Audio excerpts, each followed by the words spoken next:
샬롬. 오늘도 우리를 평안케 하시는 하나님을 찬양합니다.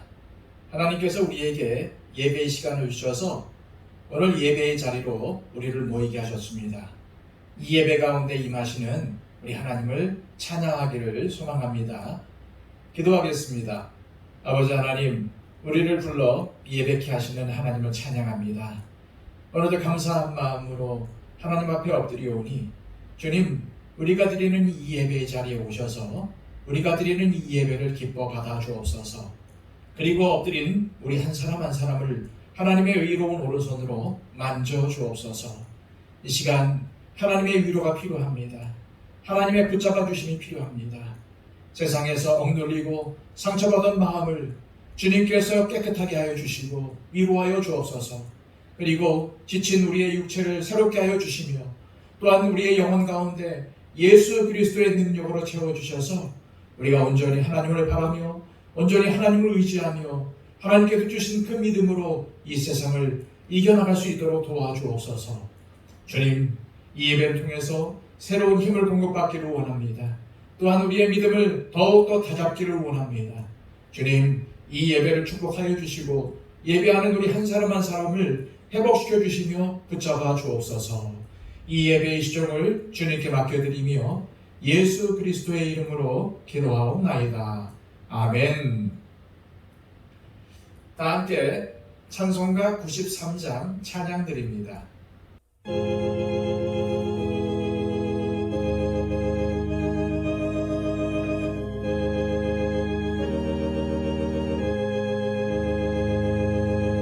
예수는 나의 힘이요 내 생명 되시니 구주 예수 떠나 살면 죄 중에 빠지리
주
찬송가는 325장입니다.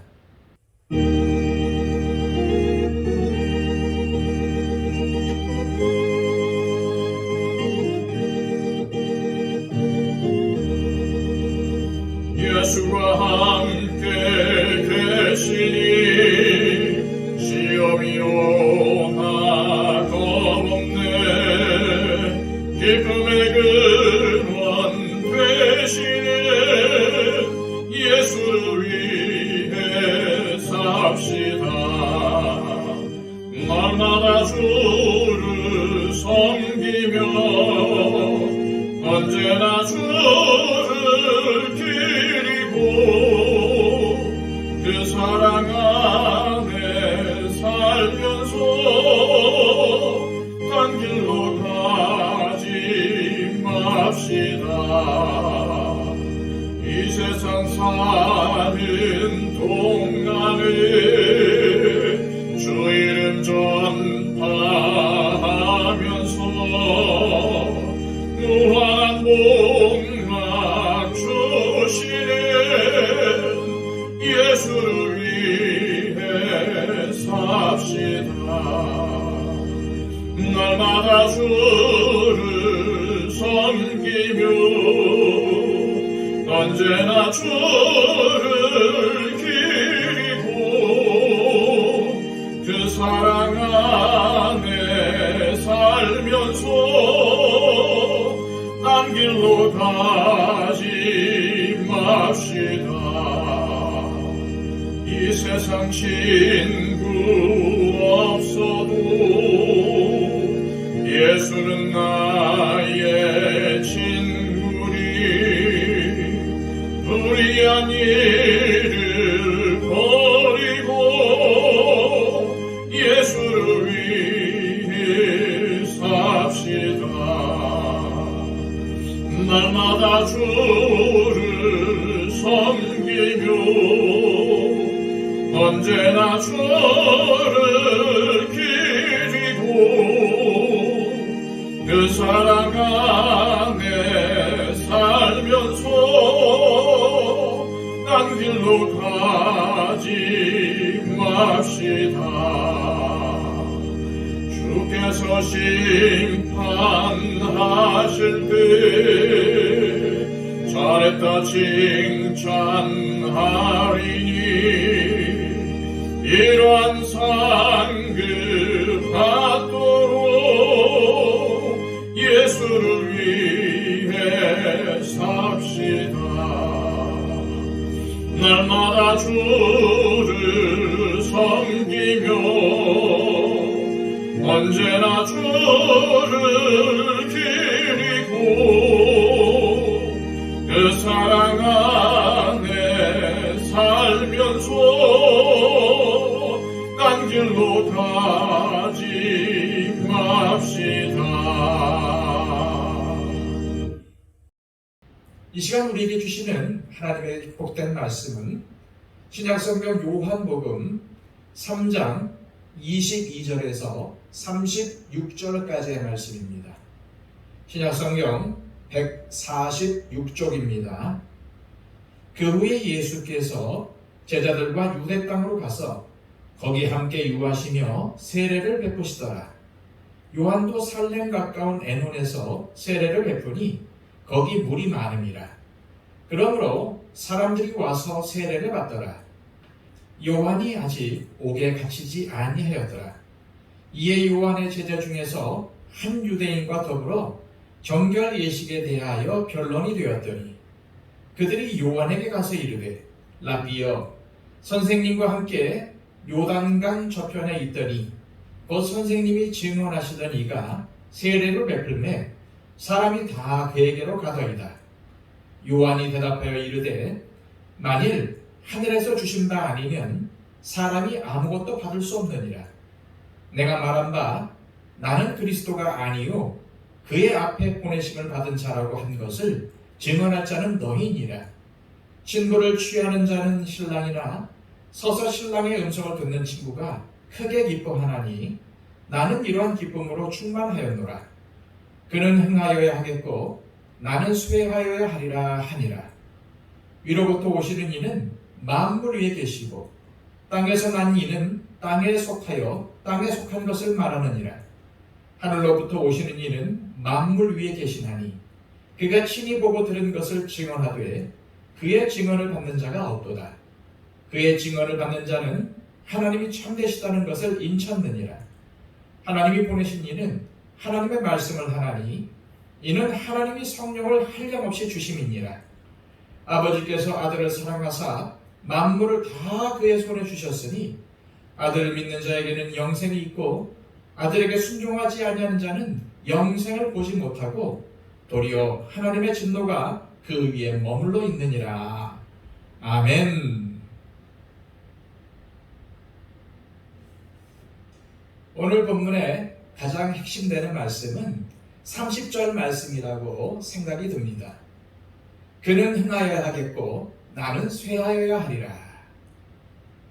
이 말은 예수님께서 요단강 저편에서 세례를 베풀자 많은 사람들이 세례 요한에게 오지 않고 예수님에게로 가는 것을 본 세례 요한의 제자들이 시기하는 어조로 세례 요한에게 불평을 늘어놓자 세례 요한이 한 말입니다.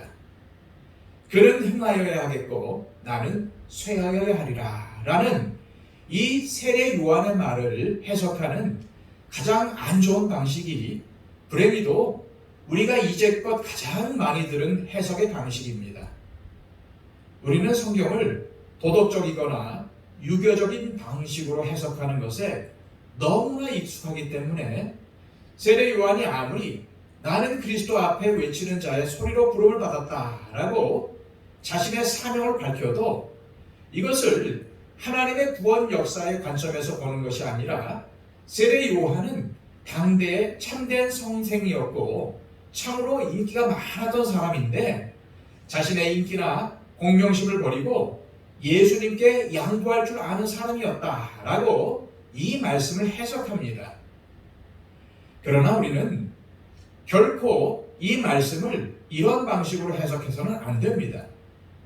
이것은 하나님께서 원하시지 않는 방법일 뿐만 아니라 이렇게 한다면 오늘 본문의 주인공은 예수님이 아니라 극도로 겸손한 세례 요한이 되고 맙니다. 그에 반해 예수님은 자기보다 먼저 세례를 베푼 세례 요한의 자리를 빼앗고 그의 제자들까지도 가로채는 상도덕이 아주 결여된 인간이 되고 맙니다.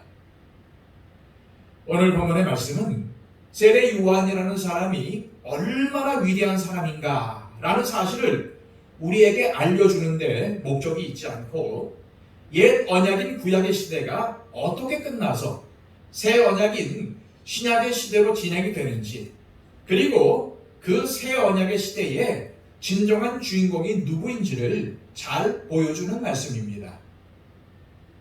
오늘 본문의 전개는 아주 간단합니다.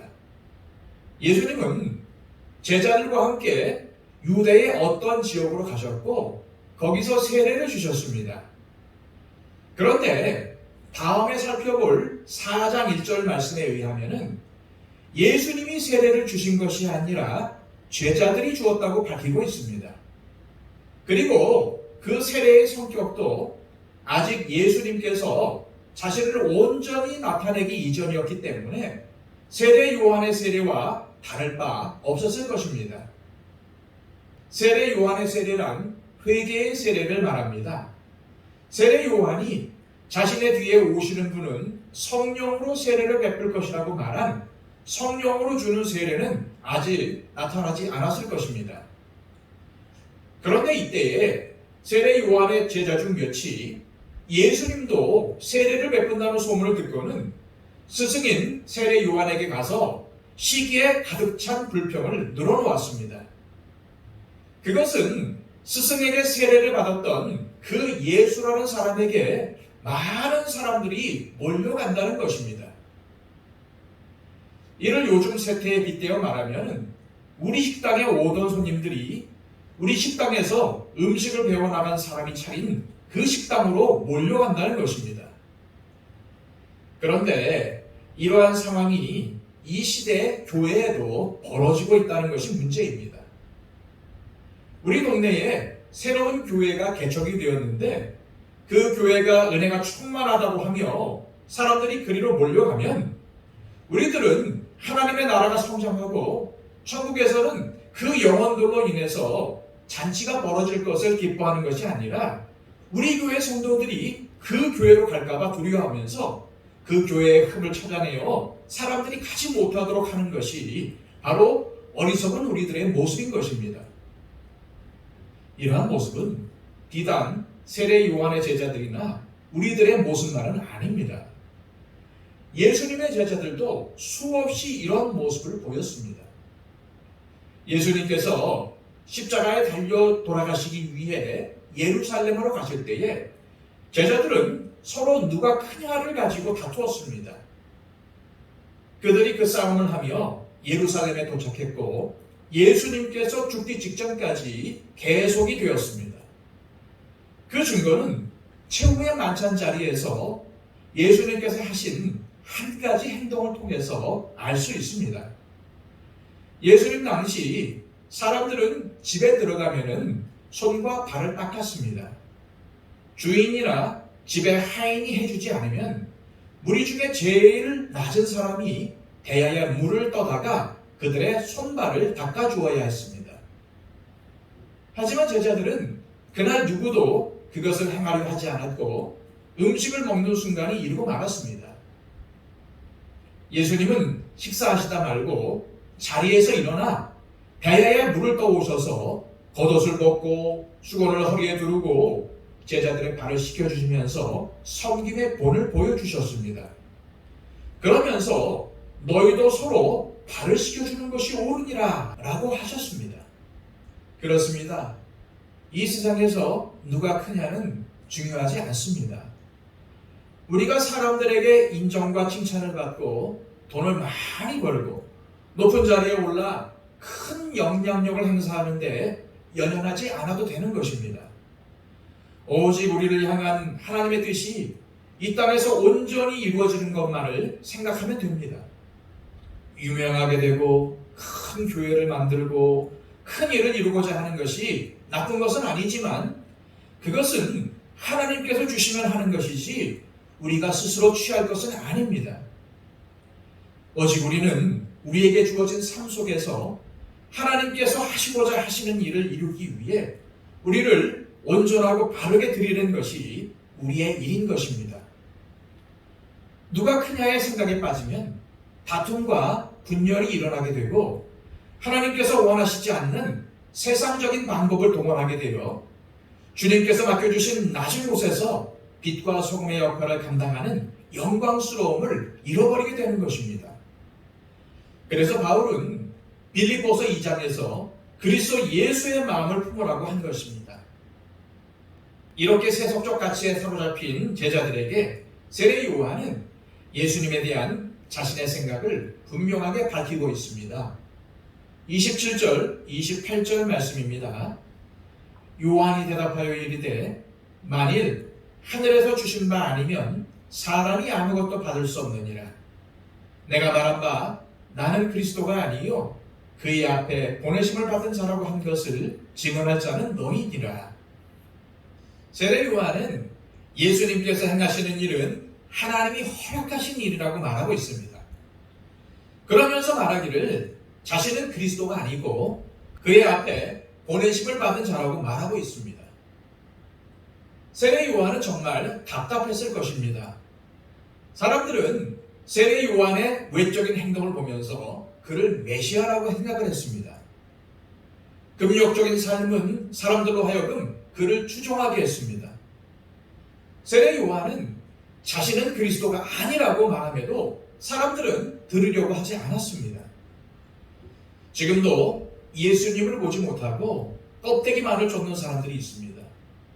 교회의 건물 크기나 재정의 규모, 교회의 역사, 저명한 목사님, 성도들의 숫자 등이 예수님을 가리고 그 자리를 차지하는 것을 볼 수 있습니다.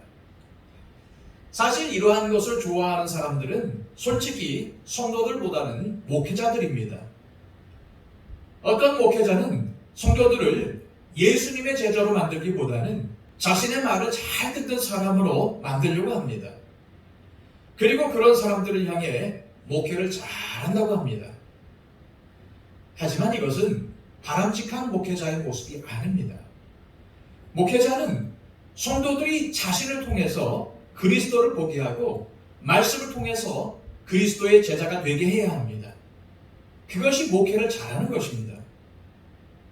이런 의미에서 세례 요한은 자신의 본분에 충실했습니다. 그러면서 자신의 신분에 대해서 아주 적절한 비유를 들어 제자들에게 설명합니다. 29절입니다.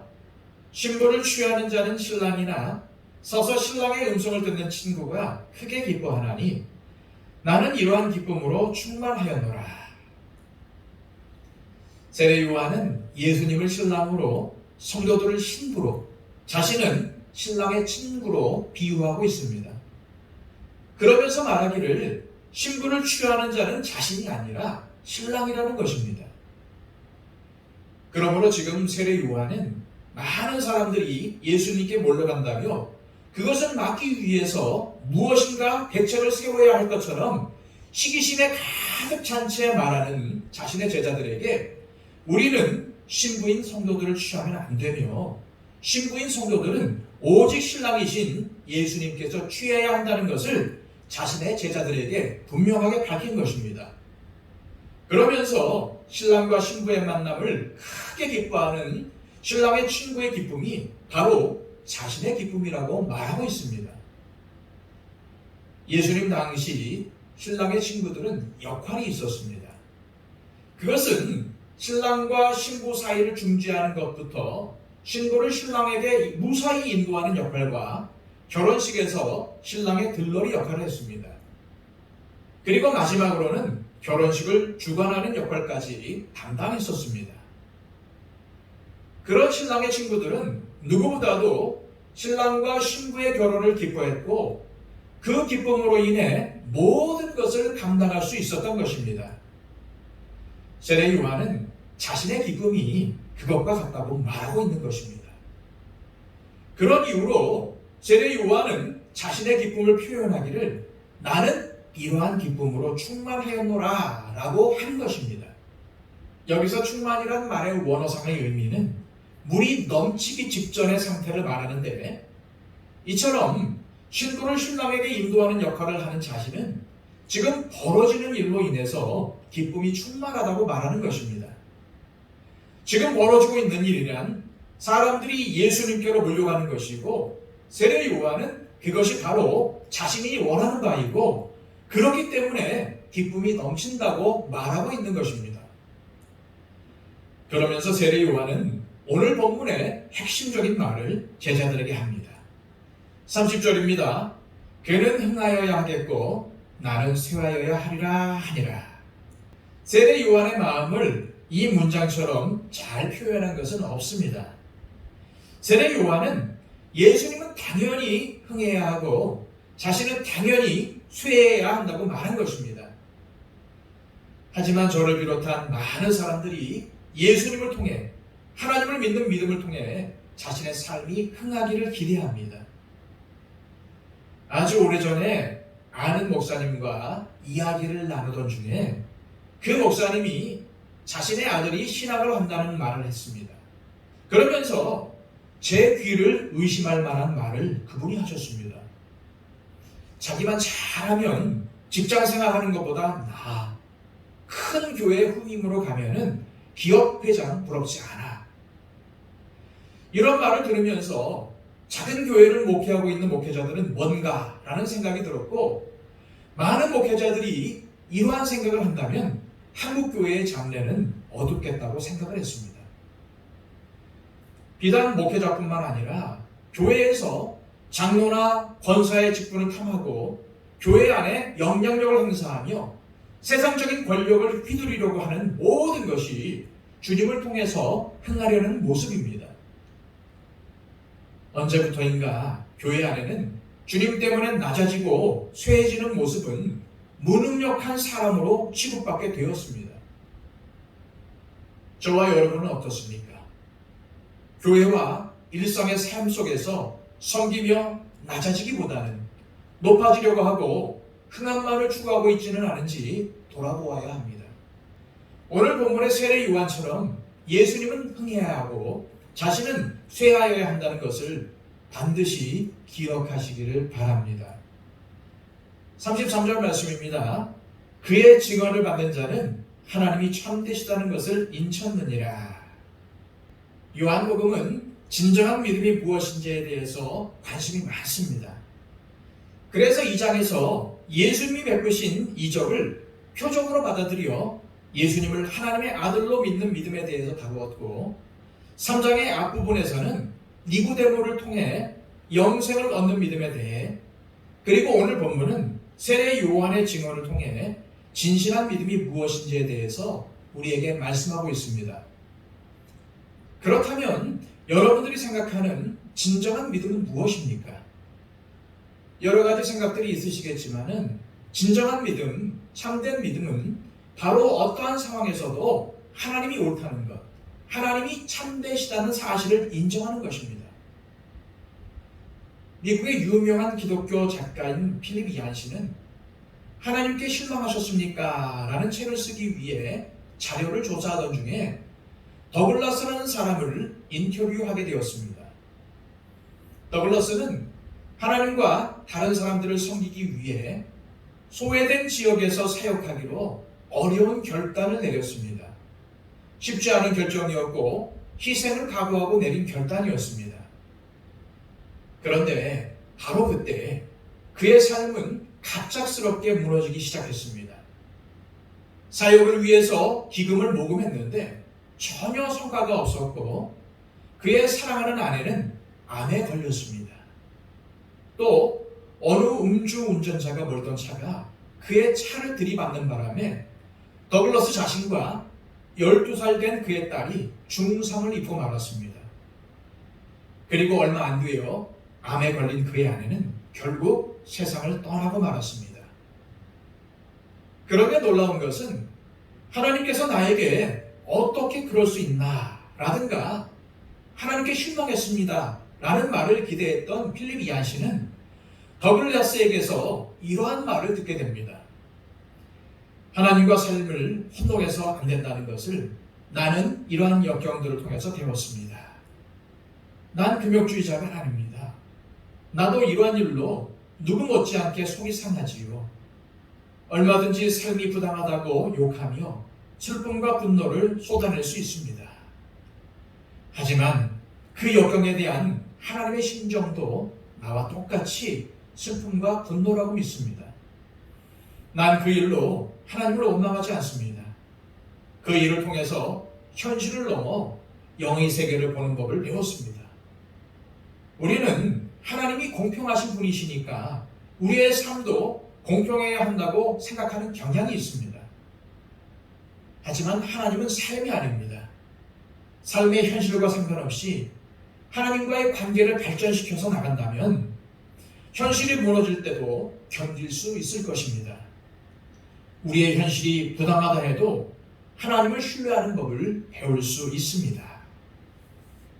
더글러스는 자신의 삶이 무너지는 현실 앞에서 오히려 하나님을 신뢰하는 법을 배웠다고 말하는 것입니다. 그가 붙잡은 것은 자신이 처한 고난의 삶과 상관없이 하나님은 믿을만 하다는 진리였습니다.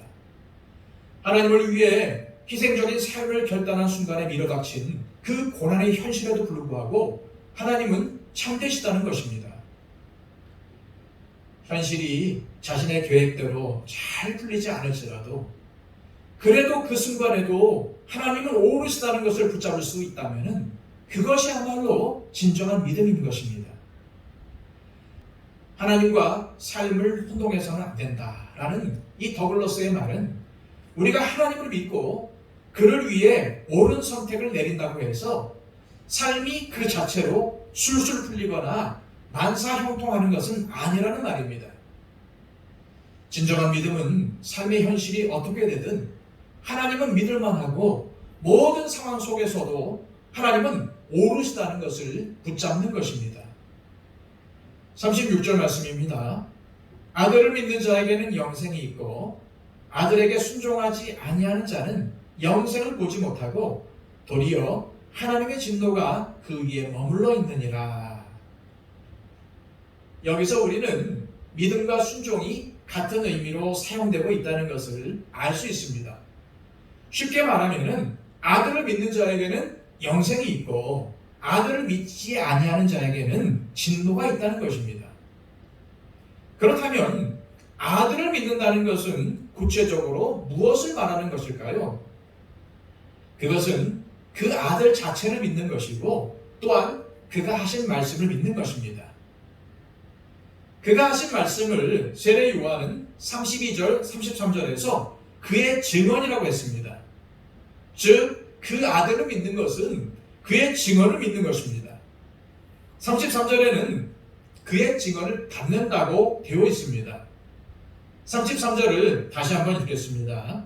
그의 증언을 받는 자는 하나님이 참되시다는 것을 인쳤느니라. 하나님이 참되시다는 말은 하나님은 옳으시다는 말이고 인쳤다는 말은 확실하게 믿고 받아들였다는 말입니다. 그의 증언을 받는 자는 하나님이 옳으시다는 것을 확실하게 믿고 받아들인 자라는 말입니다.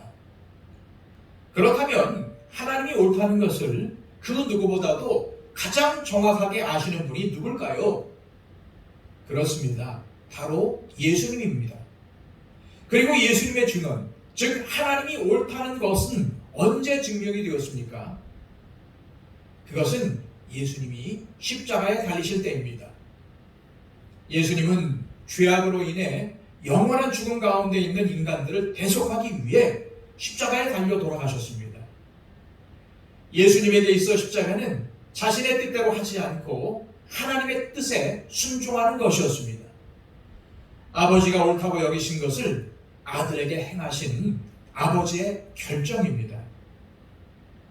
바로 이 십자가를 통해서 우리가 죄인이라는 것과 우리의 인생이 유한하다는 것과 우리가 무지하고 어리석다는 것을 인정하는 것이 바로 예수님의 증언을 받아들이고 인정하는 진정한 믿음입니다. 우리의 의와 열심과 열정과 완전함을 완전히 내려놓게 하고 절망에 빠지게 만드는 예수님의 십자가, 바로 그 십자가가 하나님만이 옳으시다는 완전한 증언입니다. 그리고 우리의 모든 경험과 뛰어남과 내세울 만한 것들을 다 내려놓게 하고 오직 하나님만 옳으시다는 것을 인정하게 만드는 바로 그 십자가를 내 삶에 받아들이는 것이 진정한 믿음입니다. 십자가는 우리에게 너희도 예수님처럼 고통을 받아야 한다거나 실패가 더 좋은 것이라고 주장하는 것이 아닙니다. 예수님의 증언은 말로만 이루어진 것이 아니라 죄악이 넘치는 이 세상의 현실 속에 실패와 절망의 현실 속에 죄와는 전혀 상관이 없는 예수님이 나의 삶 가운데 찾아오셔서 함께 해주셨다는 것입니다. 그래서 세례 요한은 예수님을 그저 만물 위에 계시는 분이라고만 하지 않습니다. 오히려 위로부터 오시는 이, 하늘로부터 오시는 이, 하나님이 보내신 이라고 소개를 합니다. 무슨 말입니까? 예수님은 원래 하나님이시기에 하늘에 계셨는데 저와 여러분들을 구원하시기 위해 하늘 보좌를 버리고 저와 여러분 가운데로 내려오셨다는 것입니다. 원래 십자가는 하나님을 모르고 하나님의 선하심을, 하나님의 참되심을, 하나님의 옳으심을 인정하지 못하는 우리 인간이 짊어져야 할 비참함이요 어쩔 수 없는 현실이었습니다. 그런데 우리에게 당한 그 현실을 우리 예수님은 당신이 끌어안으신 것입니다. 그것이 바로 십자가입니다.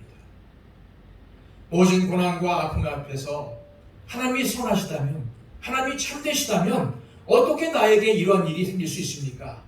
라고 좌절하는 우리의 나약함을 짊어지고 예수님은 십자가에 달리신 것입니다. 예전에 마르시아노라고 하는 의류 회사가 있었습니다. 이 회사의 사장은 제일교포인데 그리스도인이었습니다. 그런데 이 회사가 부도가 나자 그 사장이 스스로 목숨을 끊었습니다. 남은 가족들이 얼마나 힘들었겠습니까? 그런데 더 힘들었던 것은 믿는 사람들이 찾아와서 하는 말들이었습니다.